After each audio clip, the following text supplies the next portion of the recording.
مکہ کے پتھریلے پہاڑوں کے پیچھے طائف کے سرسبز و شاداب وادی سے ذرا سا آگے ایک قبیلہ آباد تھا جس کا نام قبیلہ بنی سعد تھا۔ عرب کا یہ قدیم قبیلہ اپنے بول چال، حکمت اور میٹھی زبان کی بنا پر حجاز میں بڑا مشہور تھا۔ یہ لوگ نہ صرف خالص عربی زبان بولتے بلکہ یہ زبان سکھاتے بھی تھے۔ اسی خوبی کی بنا پر عرب کے صاحب حیثیت شہری اپنے بچوں کو ذہنی اور جسمانی تربیت اور خالص عربی زبان سیکھنے کے غرض سے ایک خاص مدت تک اس قبیلے کی خواتین کے حوالے کر دیا کرتے تھے۔ یہ عورتیں سال میں 2 مرتبہ شہر کا رخ کرتیں اور نومولود بچوں کو مناسب اجرت پر اپنے ساتھ لے جاتی۔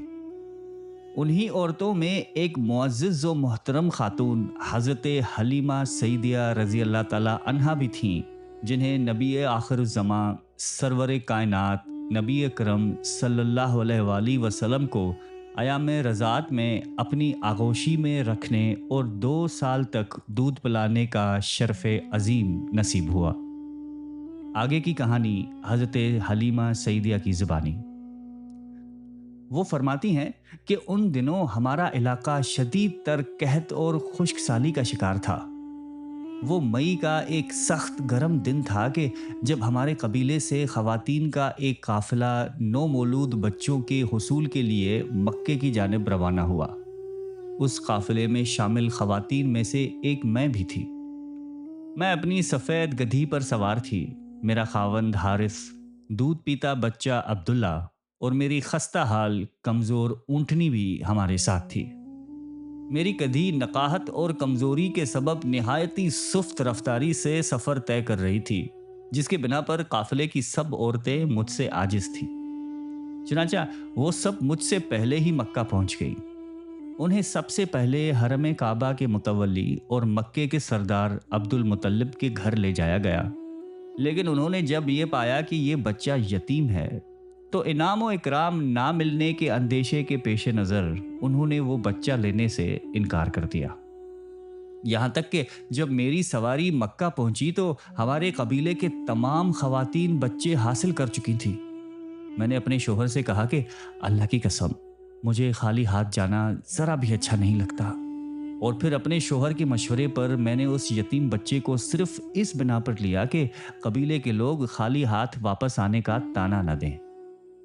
حضرت حلیمہ سعدیہ رضی اللہ تعالی عنہا کہتی ہیں کہ جب میں نے آمنہ کے لال کو گود میں لیا اور اپنے ڈیرے پر آئی تو دیکھا کہ میری سوکھی چھاتیاں دودھ سے بھر چکی ہیں۔ میرا بچہ بھوک سے ہر وقت روتا رہتا تھا۔ آج پہلی مرتبہ اس نے اور حضرت صلی اللہ علیہ وآلہ وسلم نے بھی سیر ہو کر دودھ پیا، اس کے باوجود دودھ ختم نہیں ہوا۔ شوہر کی نظر اونٹنی پر پڑی تو اس کے سوکھے تھن دودھ سے لبریز ہو گئے تھے۔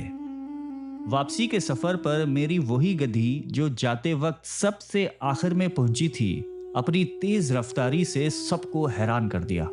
میرے ساتھی عورتیں رشک و حسد میں مبتلا ہو کر مجھ پر آوازیں کسنے لگیں۔ جب ہم گھر پہنچے تو میرے گھر پر اللہ کی برکتوں نے ڈیرے ڈالے ہوئے تھے۔ ہمارا پورا علاقہ قحط زدہ تھا اور لوگ بدحال تھے، لیکن میرے گھر والے، میرے مال مویشی دودھ اور چارے سے آسودہ حال تھے۔ ہم ہر وقت اللہ کا شکر ادا کرتے۔ 2 سال بعد میں نے حضرت صلی اللہ علیہ وآلہ وسلم کا دودھ چھڑوا دیا۔ اپنے مضبوط قد و قامت کی بنا پر آپ علیہ السلام 4 سال کے لگتے تھے۔ ہم انہیں حضرت آمنہ رضی اللہ تعالی عنہا کے پاس لے گئے۔ اس زمانے میں مکہ بیماری کی زد میں تھا، لہٰذا ہم نے بے حد اصرار کر کے انہیں دوبارہ اپنے ساتھ لے جانے کی اجازت لی۔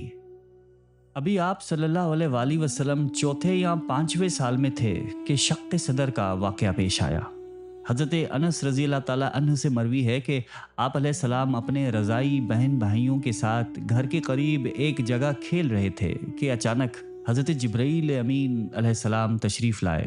انہوں نے آپ علیہ السلام کو لٹایا، سینہ چاک کر کے دل باہر نکالا، اسے سونے کے تشت میں آب زمزم سے دھویا اور پھر دوبارہ اپنے مقام پر رکھ کر سینہ بند کر دیا۔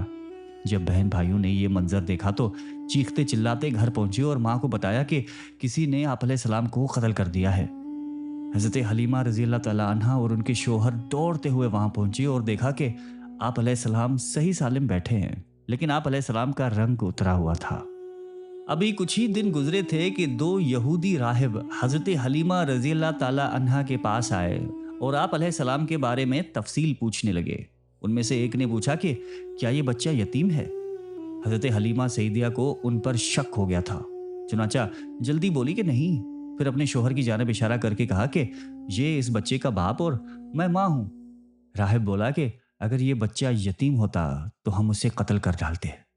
حضرت حلیمہ سیدیہ رضی اللہ تعالیٰ عنہا کہتی ہیں کہ میں نے دیکھا کہ ایک بادل کا ٹکڑا آپ علیہ السلام پر ہمیشہ سایہ کرتا رہتا تھا۔ جب آپ علیہ السلام ٹھہر جاتے تو وہ بھی ٹھہر جاتا، اور جب آپ چلتے تو وہ بھی چلنے لگتا۔ یہ چند معجزات ایسے تھے جن کی بنا پر اماں حلیمہ رضی اللہ تعالیٰ عنہا خوف زدہ ہو گئیں اور آپ علیہ السلام کی حفاظت کے پیش نظر آپ علیہ السلام کو والدہ کے حوالے واپس کرائیں۔ اس وقت ان کی عمر مبارک 5 سال تھی۔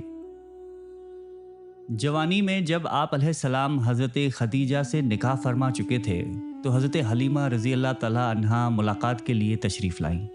آپ علیہ السلام نے انہیں دیکھا تو بہت خوش ہوئے اور عزت و احترام کے ساتھ حضرت خدیجہ سے ملوایا۔ حضرت حلیمہ رضی اللہ تعالیٰ عنہا کی خستہ حالی دیکھتے ہوئے حال احوال معلوم کیا تو انہوں نے خشک سالی اور مویشیوں کے ہلاک ہونے کے بارے میں بتایا۔ ام المومنین حضرت خدیجہ رضی اللہ تعالیٰ عنہا کو جب یہ پتہ چلا تو انہوں نے حضرت حلیمہ رضی اللہ تعالیٰ عنہا کو 40 بکریاں اور سواری کے لیے ایک اونٹ عنایت کیا جو مال و متاع سے لدا ہوا تھا۔ آپ علیہ السلام نے یہ سب سامان دے کر اپنی والدہ کو رخصت کیا۔ رسول اللہ صلی اللہ علیہ وآلہ وسلم ایک دن مسجد نبوی میں صحابہ کرام کے ساتھ مصروف گفتگو تھے کہ کسی نے اعلان دی کہ ایک بوڑھی عورت ملاقات کرنے آئی ہے۔ آپ علیہ السلام نے اجازت دے دی۔ جیسے ہی آپ علیہ السلام کی نظر اس بوڑھی عورت کے چہرے پر پڑی تو وہ تیزی سے اٹھے اور میری ماں کہتے ہوئے ان سے لپٹ گئے۔ پھر ان کے لیے اپنی چادر بچھائی اور انہیں عزت اور احترام سے بٹھایا، ان کی خوب خاطر و مدارت کی اور بہت سے تحائف کے ساتھ رخصت کیا۔ روایت میں ہے کہ آپ علیہ السلام اس وقت تک دروازے پر کھڑے رہے جب تک ان کی سواری نظروں سے اوجھل نہ ہوئی۔ آپ علیہ السلام نے صحابہ کرام کے پوچھنے پر فرمایا کہ یہ میری وہ ماں ہیں جنہوں نے مجھے 2 سال تک دودھ پلایا اور جن کے گھر میں نے 5 سال کی عمر تک قیام کیا۔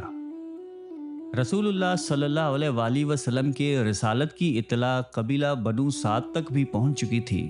اماں حلیمہ رضی اللہ تعالیٰ عنہا اس خبر پر خوشی سے نہال تھیں اور ایام رضاعت کے دوران پیش آنے والے واقعات یاد کرتی اور کہتی کہ مجھے تو پہلے ہی سے اس بات کا یقین تھا کہ میرے گود میں پلنے والا یہ مبارک بچہ اللہ کا نہایت ہی برگزیدہ بندہ ہے اور یہ ضرور کسی بڑے منصب پر فائز ہوگا۔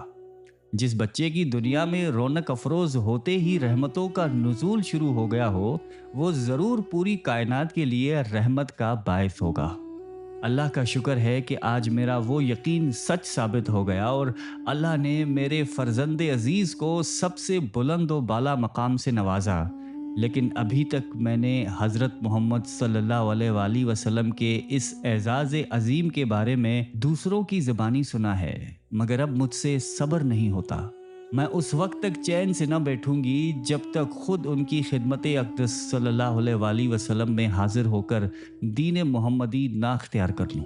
چنانچہ انہوں نے اپنے بچوں اور شوہر کے ساتھ آپ علیہ السلام کی خدمت میں حاضر ہونے کا قصد کیا اور وہاں پہنچ کر سب نے اسلام قبول کیا۔ ان میں حضرت حلیمہ رضی اللہ تعالیٰ عنہا کی صاحبزادی حضرت شیمہ رضی اللہ تعالیٰ عنہا بھی شامل تھی۔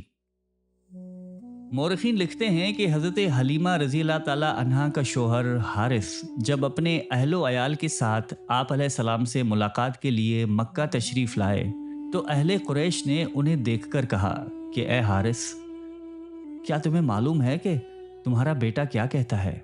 انہوں نے پوچھا کہ وہ کیا کہتے ہیں؟ کفار نے کہا کہ وہ ہمارے خداؤں کو برا کہتا ہے، ایک اللہ اور جنت اور دوزخ کی باتیں کرتا ہے، اس نے ہمارا اتحاد پارا پارا کر کے تفرقہ ڈال دیا ہے۔ حارث آپ علیہ السلام کی خدمت اقدس میں حاضر ہوئے اور عرض کیا کہ میرے بیٹے، آپ علیہ السلام کی قوم جو شکوہ کر رہی ہے کیا وہ سچ ہے؟ آپ علیہ السلام نے فرمایا کہ نہ صرف وہ سچ ہے بلکہ روز قیامت آپ خود بھی دیکھیں گے۔